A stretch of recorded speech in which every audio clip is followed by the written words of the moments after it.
8 जाने एक रस्सी के सहारे पर बटग्राम की तहसील अलाई में रस्सी टूटने से चेयरलिफ्ट को हादसा। 7 बच्चों समेत 8 अफराद की जिंदगियां दांव पर लग गई। 13 घंटे गुजर जाने के बावजूद बच्चे चेयरलिफ्ट में 2000 मीटर की बुलंदी पर मुअल्लिक। डोली की पहले एक फिर दूसरी रस्सी टूट गई। 3 में से 2 रस्सियां टूटने से डोली एक तरफ झुक गई। पूरी कौम की बच्चों की जिंदगी के लिए दुआएं। अहले इलाका की बड़ी तादाद जाए वकुआ पर मौजूद। चेयरलिफ्ट में फंसे गुलफराज की जानें बचाने के लिए दुहाइयां। GNN से गुफ्तगू करते हुए कहा, चेयरलिफ्ट में फंसे बच्चों की उम्र 10 से 13 साल के दरमियान है। हमारे पास खाने पीने के लिए कुछ नहीं है। एक बच्चा दिल का मरीज है। हालत तशवीशनाक है। सब बहुत खौफ का शिकार है। हमारी मुश्किलात बढ़ती जा रही हैं। इलाके में मौजूद स्कूल टीचर जफर इकबाल का कहना है कि इलाके में 150 बच्चे इसी तरीके से स्कूल आते और जाते हैं। चेयरलिफ्ट में फंसने वालों में इब्रार, इफरान, गुलफराज, उसामा, रिजवानुल्लाह, अताउल्लाह, नियाज मोहम्मद और शेर नवाज शामिल। चेयरलिफ्ट में फंसी जिंदगियां बचाने का मिशन। बटग्राम की तहसील अलाई में रेस्क्यू ऑपरेशन के दौरान पाक फौज की पहली बड़ी कामयाबी। SSG कमांडोज की कोशिशें रंग ले आईं। 2 बच्चों को बाहिफाजत रेस्क्यू कर लिया गया। जवानों ने हेलीकॉप्टर स्लिंग ऑपरेशन के जरिए बच्चे को रेस्क्यू किया। रात होने के बायस फजाई ऑपरेशन रोक दिया गया। मुतबादिल तरीकों से पाक फौज का रेस्क्यू मिशन जारी। चेयरलिफ्ट से बाकी बच्चों और एक शख्स को निकालने की कोशिश। एक छोटी डोली को तार पर डाल दिया गया। मुतासरा डोली से एक एक करके सबको रेस्क्यू किया जाएगा। छोटी डोली से खाने पीने की अशिया चेयरलिफ्ट में फंसे अफराद को भेजी जा रही हैं। लोकल केबल क्रॉसिंग्स एक्सपर्ट की खिदमात भी बरूए कार लाई जा रही हैं। SSG कमांडोज, आर्मी एविएशन और एयरफोर्स का हेलीकॉप्टर रेस्क्यू ऑपरेशन का हिस्सा। GOC SSG बराह रास्त निगरानी कर रहे हैं। चेयरलिफ्ट में 7 तलबा और एक मकामी शख्स गवर्नमेंट हाई स्कूल बटंगी जाने के लिए सवार हुए। सुबह तकरीबन 7:45 पर चेयरलिफ्ट का केबल टूटने से लिफ्ट बीच रास्ते फजा में मुअल्लक हो गई। पुलिस की इब्तदाई रिपोर्ट इतला मिलने पर डिप्टी कमिश्नर बटग्राम ने कमिश्नर हजारा से राबता किया और हेलीकॉप्टर के इंतजाम के लिए कहा गया। रेस्क्यू ऑपरेशन के लिए SSG टीम से भी राबता किया गया। आर्मी हेलीकॉप्टर सुबह 11:45 पर जाए वकुआ पर पहुंचे। 2 बजे पाक फजाया का हेलीकॉप्टर भी रेस्क्यू के लिए पहुंच गया। तमाम बुनियादी मराकज़ सेहत में इमरजेंसी नाफिज। DHQ हॉस्पिटल बटग्राम में भी हाई अलर्ट कर दिया गया। निगरान वज़ीर आज़म का चेयरलिफ्ट में फंसे लोगों को फौरी रेस्क्यू करने का हुक्म। NDMA, PDMA और मुतलका रेस्क्यू इदारों को तमाम वसाइल बरोए कार लाने की हिदायत। खस्ता हाल और हिफाजती मेयार पर पूरा ना उतरने वाली चेयरलिफ्ट को फौरी बंद करने का हुक्म। गवर्नर KP हाजी गुलाम अली कहते हैं कि बहुत नाजुक सूरत हाल है। खुदा न ख्वास्ता तीसरी रस्सी भी टूट सकती है। कोशिश कर रहे हैं जल्द अज जल्द रेस्क्यू ऑपरेशन मुकम्मल कर लिया जाए। मरियम नवाज भी बटग्राम में कामयाब रेस्क्यू ऑपरेशन के लिए दुआ गो। ट्विटर पैगाम में लिखा, बच्चों के खानदानों पर क्या गुजर रही होगी इसका तसव्वुर भी नहीं कर सकते। हमारे दिल बच्चों और उनके उस्ताद की बाहिफाजत वापसी की उम्मीद में लटके हुए।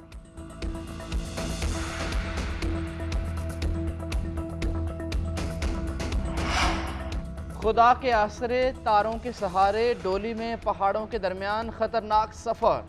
स्कूल के बच्चे और असातिज़ा, सरकारी मुलाजिम और आम आवाम जान खतरे में डालकर सफ़र करने पर मजबूर। तारों पर झूलती डोलियों की हिफाजत का कोई मुनासिब इंतज़ाम, ना ही देखभाल। सिर्फ बटग्राम में एक जगह से दूसरी जगह जाने के लिए ऐसी 15 डोलियाँ मौजूद। तहसील अलाई में हवा में मुअल्लक डोली रोज़ाना ऐसे मुसाफिरों के साथ दोनों तरफ के कम अज़ कम 100 चक्कर काटती थी। KP के दीगर इलाकों में भी अवाम एक जगह से दूसरी जगह जाने के लिए ऐसे ही खुद की जान दांव पर लगाने पर मजबूर। चेयरलिफ्ट में फंसे 3 तलबा का 9वीं का रिजल्ट भी आ गया। तीनों तलबा अच्छे नंबर लेकर पास हुए। डोली में फंसे अताउल्लाह 442 नंबर लेकर कामयाब। नियाज मोहम्मद 412 नंबर लेकर पास हुए। चेयरलिफ्ट में फंसे उसामा शरीफ ने 391 नंबर लेकर कामयाबी हासिल की। तीनों तालिबे इल्म गवर्नमेंट हाई स्कूल बटंगी पाश्तू अलाई में ज़ेरे तालीम।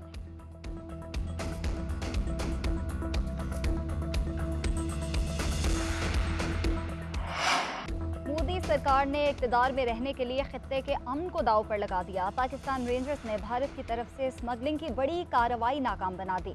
29 जुलाई से 3 अगस्त तक दरअंदाजी की कोशिश में 6 भारतीय स्मगलर्स को गिरफ्तार कर लिया गया। ISPR का कहना है कि फिरोजपुर के गुरमीत सिंह, चंदर सिंह, जोगिंदर सिंह और विशाल सिंह मुनशियात और हथियारों की स्मगलिंग में मुलव्विस हैं। जलंधर का रिहायशी महेंद्र सिंह और लुधियाना से ताल्लुक रखने वाला गुरविंदर सिंह भी गिरफ्तार कर लिया गया। मुल्जिमान के खिलाफ पाकिस्तान में गैर कानूनी तौर पर दाखिल होने और रियासत मुखालिफ सरगर्मियों की कार्रवाई की जाएगी। तवक्को है BSF बॉर्डर पर निगरानी का मौसर निज़ाम स्मगलर्स के साथ गठजोड़ खत्म करेगी।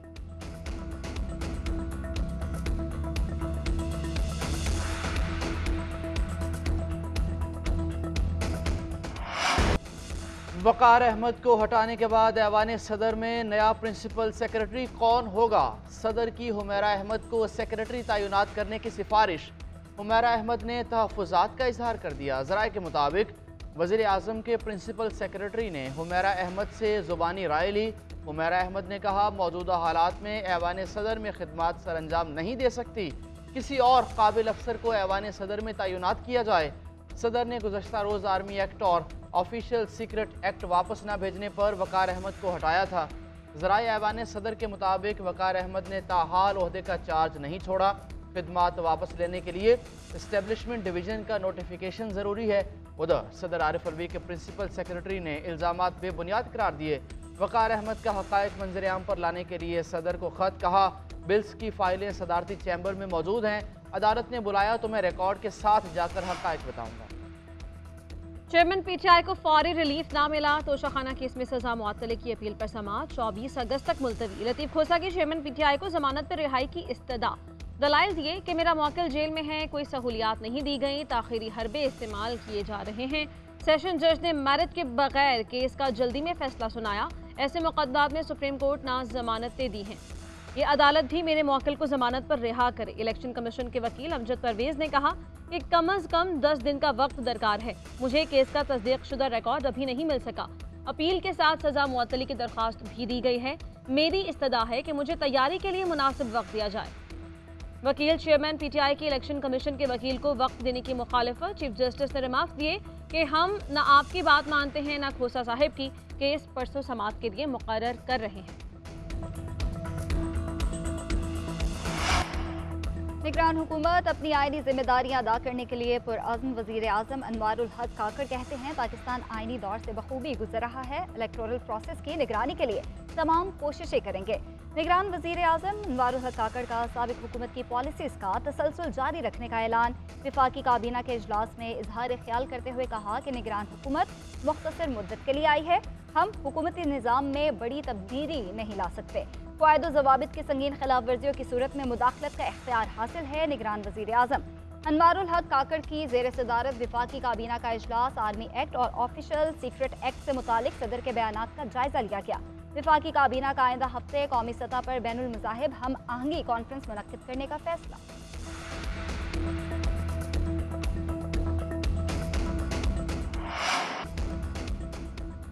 पाक अफगान सीरीज का पहला वनडे शाहीनों के नाम। 202 रन के टारगेट के बावजूद पाकिस्तान की अफगानिस्तान के खिलाफ 142 रन से बड़ी कामयाबी।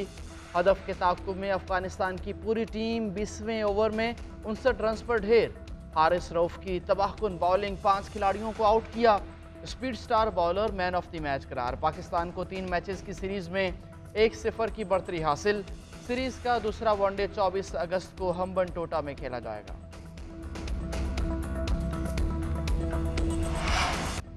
पैनामा GIT का वॉल्यूम 10 नहीं खुलेगा। सुप्रीम कोर्ट ने दरख्वास्त वापस लेने की बुनियाद पर निपटा दी। चीफ जस्टिस ने रिमार्क्स दिए कि ब्रॉडशीट की हद तक मामला निमट चुका है, ब्रॉडशीट अब वॉल्यूम 10 से मुतालिक कुछ नहीं कह सकती।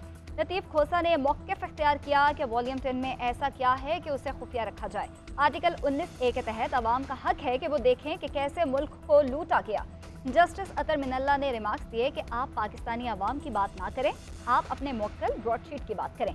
अगर वॉल्यूम 10 में कुछ भी होता तो पैनामा का 5 रुकनी बेंच जरूर लिखता। आपको वॉल्यूम 10 सालिसी कोर्ट में कार्रवाई के लिए चाहिए था, वहाँ मामला निमट चुका। अब तो आपकी दरख्वास्त गैर मौसर हो गई है।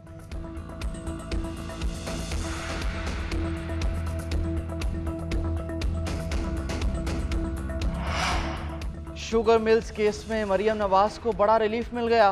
नैब ने जमानत मनसूखी की दरख्वास्त वापस ले ली। चीफ जस्टिस उमरता बंदयाल की सरबराही में 3 रुकनी बेंच ने केस निपटा दिया। नैब प्रोसिक्यूटर ने दलाइल दिए। नैब तरामीम की वजह से केस वापस लिया जा रहा है। नैब ने 2019 में शमीम शुगर मिल्स केस में मरियम नवाज की जमानत मनसूखी के लिए दरख्वास्त दायर की थी।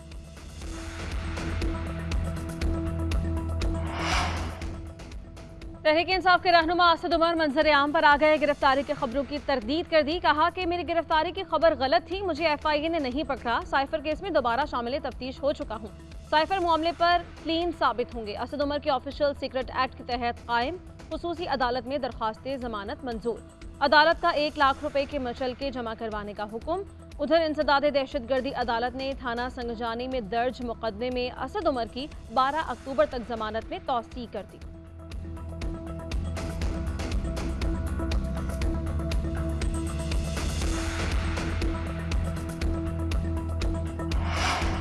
पाकिस्तान तहरीक इंसाफ की तोशाखाना केस जुमेरात तक मुलतवी करने की मजम्मत। Chief justice Islamabad high court से बेंच से अलहदा होने का मुतालबा कर दिया। चीफ जस्टिस की जानिब से केस को नाकाबिले जवाज इल्तवा का शिकार किए जाने पर गहरी तशवीश का इजहार। तर्जुमान PTI का कहना है इंसाफ में ताखीर इंसाफ के कत्ल के मुतरादिफ है। इस्लामाबाद हाई कोर्ट के चीफ जस्टिस इंसाफ के कत्ल में सहूलत कारी के मर्तकब हो रहे।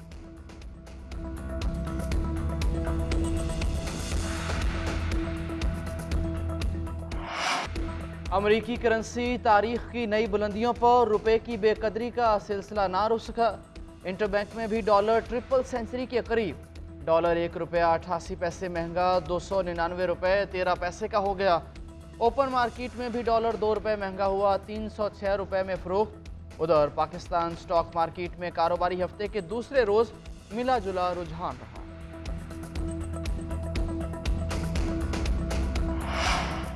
रवा माली साल पाकिस्तान को कितना कर्ज मिला, तफसीलात सामने आ गई। इक़्तिसादी उमूर डिवीजन के मुताबिक पाकिस्तान को 2 अरब 89 करोड़ डॉलर से ज़ायद का कर्ज मिला।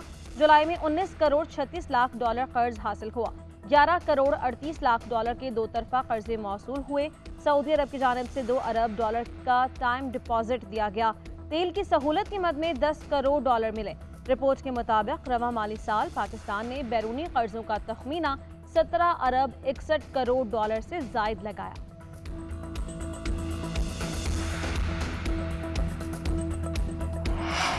सऊदी अरब के वजीर हज और उम्रा डॉक्टर तौफीक बिन फौजान की कराची में गवर्नर हाउस आमद। गवर्नर सिंध कामरान तिसोरी से मुलाकात। 2 तरफा ताल्लुकात पर तबादला ख्याल किया गया।